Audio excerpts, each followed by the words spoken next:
Don't just live for tomorrow, or just live in yesterday.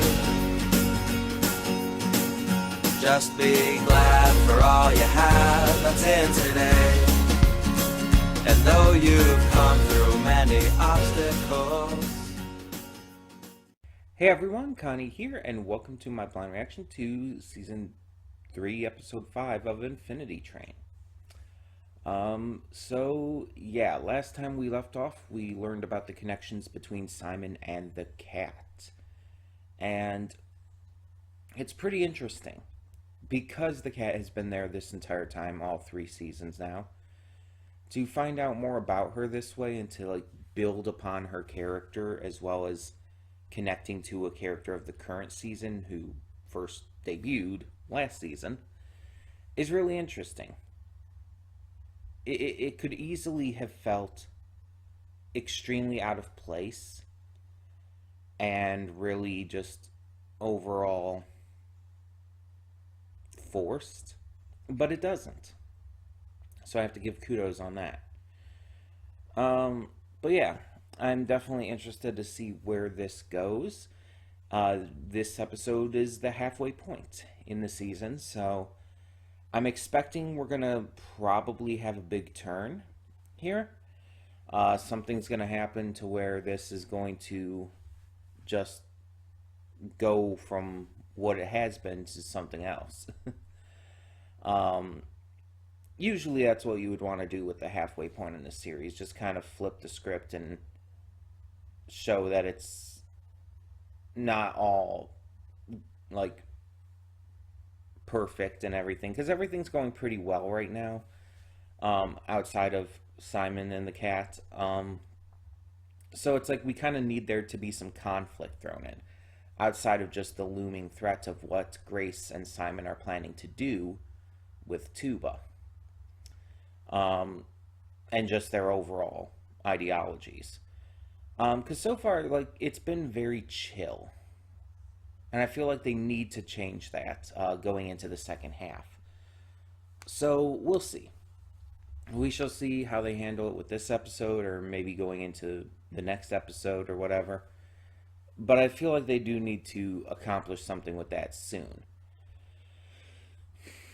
But we'll see. So when the screen fades to black, pause this redirect and go to the description below. Follow the link to the reaction, and after you watch it, come back here to the redirect and resume play. Because after it fades to black and then fades back in, everything from that point forward will be my afterthoughts and will contain spoilers to the episode. So, that being said, thank you so much for tuning in, and I'll see you at the reaction. And we are back, and we'll begin with spoilers in 3, 2, 1, now. So, I was talking about in the pre-thoughts how it's about that point with the halfway point and everything to shake things up and all, to really get into this second half of the season, because the first half has been pretty chill for the most part. And yeah, they did that in a couple notable ways. So we have 2 episodes here that could almost kind of be seen as a two-parter. But I think it's more just that these episodes are bleeding into each other in a way to where they all just feel connected. Because it's clear the end of episode 6 here kind of is going to be bleeding into episode 7. So, yeah, I think it's more along the lines of just that. So episode 5, which is the episode we were planning on watching today, and we just got to another one after that. Our group continues on their journey, and we have a little bit of just issues boiling over between Simon and Tuba. Simon is becoming more aggressive towards Tuba in terms of being a null and everything, and Tuba is being protective and cautious, as she has been. They end up reaching this car that is called the Color Clock car, and it's a really interesting one. Like, I actually really like this one. because I've seen puzzles like this in various games and whatnot, where it's like, okay, so at a certain point you have all of these shapes or whatnot that are color coded. Um, and it's like, okay, right now the color is set to red. You can only interact and do things with the red shapes. So you have to get to a certain point to where it'll connect with the next color on the wheel.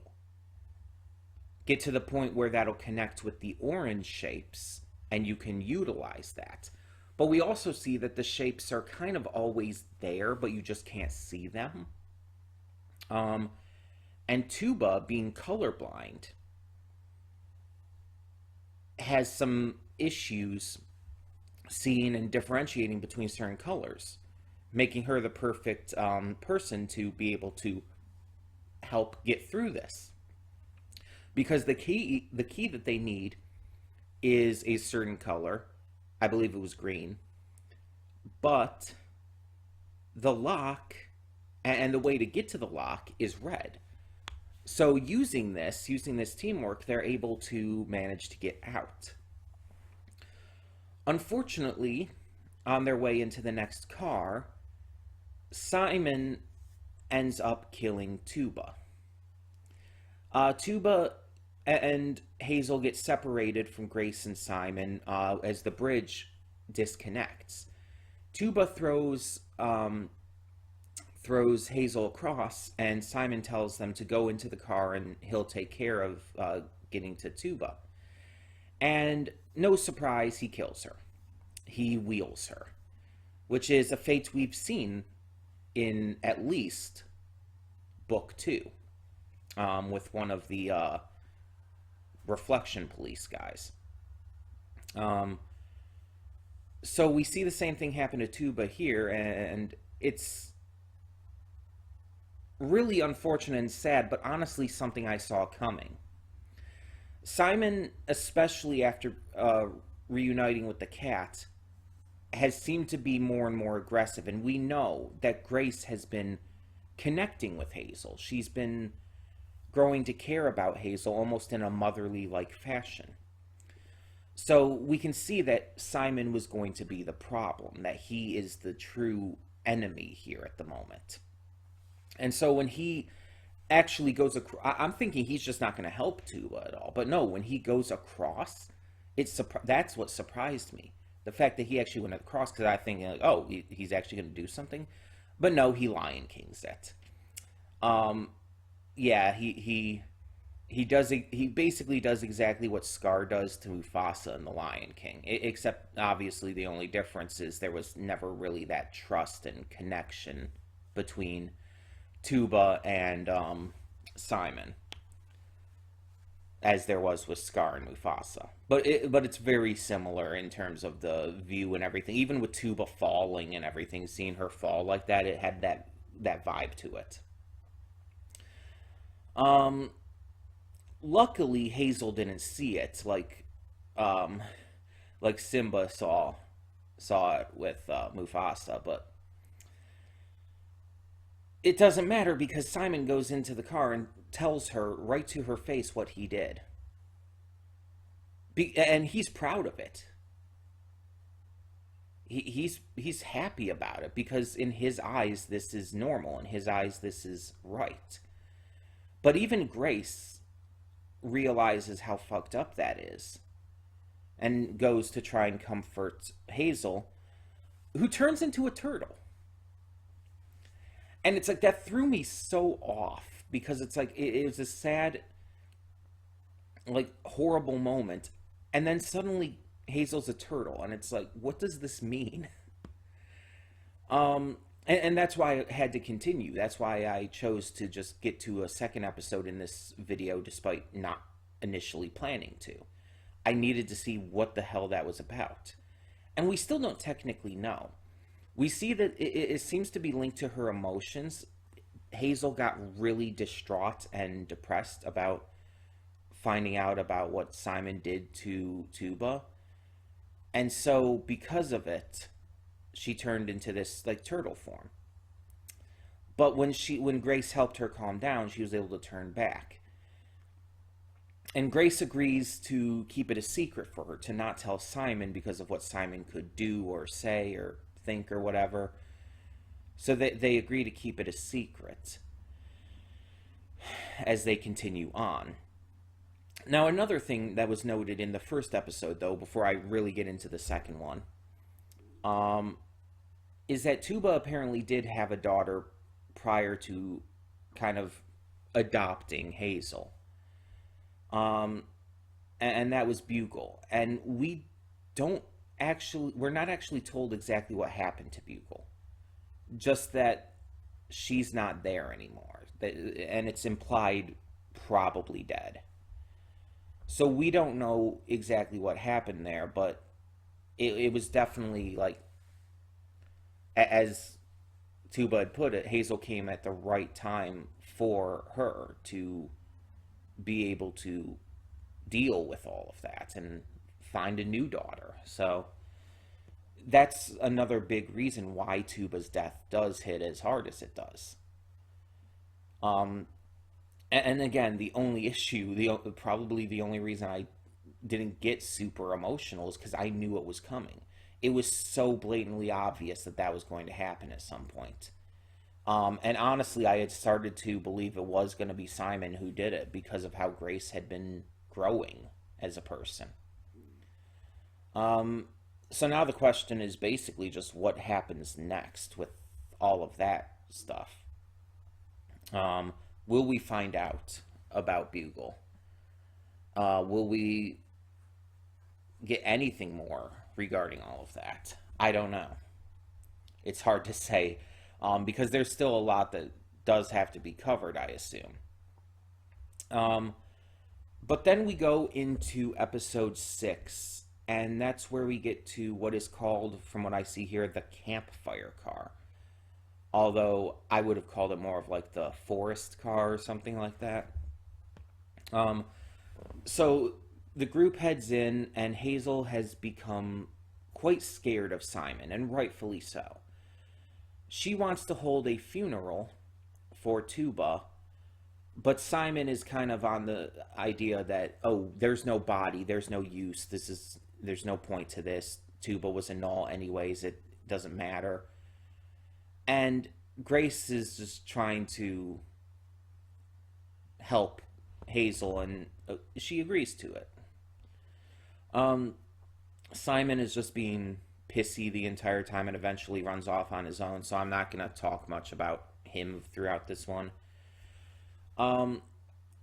But we have Grace and Hazel, and they end up searching for a spot to hold the funeral, somewhere that Tuba would have liked. And eventually Hazel settles on this branch high up in a tree that has a great view of the horizon. They say a few words, and Hazel sings the song that she and Tuba had sang a couple of times in the past. And it actually gets Grace to cry. Grace, who had started to like Tuba and who has been growing, openly cries for Tuba here. And I've talked about many times in the past how I always really get into great character development when a character, naturally feeling, is able to become almost someone else by the end of their respective season or series or whatever, through realistic development and growth. I've always really liked that. And yeah, they are doing phenomenally with it with Grace here. So I have to give massive props on that, and I think it's definitely going to boil over, because I think Simon at some point is going to find out about Hazel, and there's going to be a fight between Grace and Simon. That's what I'm expecting to happen. Don't know how that fight will go, but I'm expecting that for sure. But after they clear the campfire car, the group is heading into the next car where supposedly they're going to find the apex. And without even seeming to realize it, they pass by someone who just happens to be Amelia. And I really almost started laughing my ass off at that. It was so fucking funny. They idolize her. They view Amelia as this big, like almost godlike being. And then without even realizing it, they just pass right by her. Just walk right by. That's fucking hilarious. But it's not just like a little fun thing. It actually comes ahead. As they head into the next car, they don't find the apex anywhere. And in fact, it's not the apex car or anything. So they're a little confused when suddenly Amelia pops back in and yells at them, what have you been doing to the cars? And it's like, oh, this is about to get good. This is about to get really good. I don't know exactly what's going to happen, what's going to go down, but they are about to legitimately meet the person that they've basically worshipped. And she is not going to be what they expect. And it's going to throw everything for a loop, and I'm all for that. Yeah, these two episodes, even if I wasn't planning on watching two of them, they were both really good, and they did exactly what I wanted, as I said. They progressed the plot in a way that shifted the tone of the season. Having it go from something that was relatively calm and relaxed for the most part, with a little bit of issue there, to something that is like, oh, shit's going down. One of our main party was just killed by another member of our main party. And now, the God King of two of them has arrived. And it's like, oh, shit's happening. They are not holding back here. They were waiting for the halfway point of the season, and then they just sort of like, go. just win all for it, and I'm all for it. I'm completely good with this shift, because I think it needed to happen. With a 10-episode season like this, you really need to make that halfway point matter. You really need to make it, like, you need to showcase the shift from the stuff that could be more frivolous and fun and everything to the big story stuff. Kipo Season 2 did this as well. Definitely had a big shift in there. And I'm excited to see where this goes with the remaining episodes of Book 3 of this series. Because there's so much that could be done now, and again, I just think Simon at this point is the true main villain of this season. So it's going to be interesting to see how that closes out and what he does and everything. We will have to see. But yeah, this was a good set of episodes. But tell me in the comments below, what did you think? And if I did miss or forget anything, please let me know. I'm willing to just share my thoughts on anything that I might have forgotten to. But like I said, tell me your thoughts down below. And for now, I'm Connie, and I'm signing off. See y'all next time.